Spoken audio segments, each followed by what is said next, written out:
Hey everybody, today I'm going to be talking about some really cool tricks that Hollywood composers use to make some pretty amazing sounding chord voicings in their music.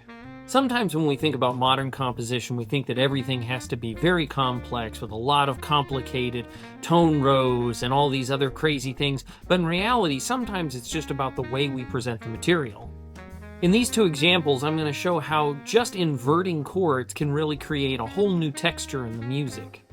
From the 1930s all the way through the 1960s, a lot of popular composers were using complex 7th, 11th, and 13th chords, but a lot of modern jazz and popular composers are going back towards simple structures like triads to create a more clean and transparent sound.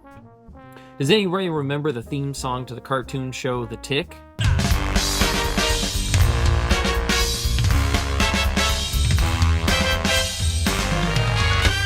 If we take a look at the score down here, you might think this looks a little on the simplistic side. You've got an E-flat triad with G in the bass, G-flat with B-flat, A with C, C with E, and then back to E-flat over G. Now on the surface you might think, well, ascending major triads are going to sound a little bit vanilla, but the addition of the altered bass note is what makes it so special. By including an altered bass note, not only are we creating what we call a chord inversion, but we're actually altering the sound.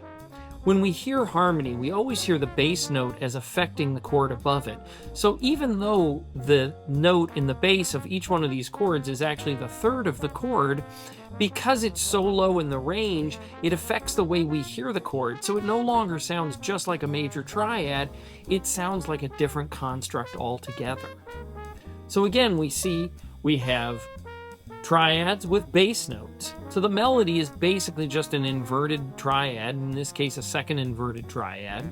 You have these altered bass notes that move in minor thirds, and the end result is just inverted major triads with the third in the bass.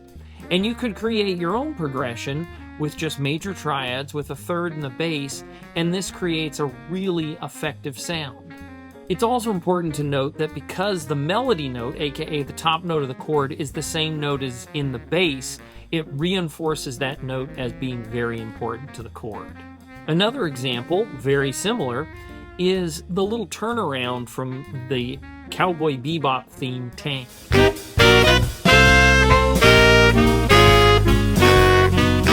Right before the sax solo, there's this great turnaround.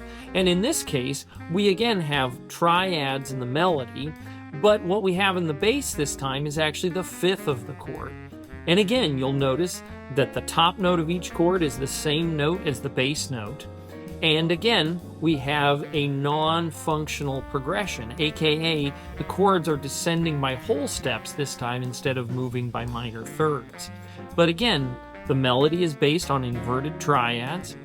We have the bass notes, again, moving by whole step, but this creates the sound. And by reinforcing the bass note by being the top note of the chord, it creates this really powerful sound. And you're going to find this, now that you're aware of it, in a lot of different Hollywood themes, video game themes, and it's just such a wonderful texture, and it's quite simple. I hope you found this video useful, and I look forward to hearing some of the compositions you might come up with using some of these inverted triads as a chord structure. Feel free to post a link to some music that you create or some other music you found that uses these textures. If you don't mind liking and subscribing, it's really helpful for the channel. Have a great day and enjoy the music.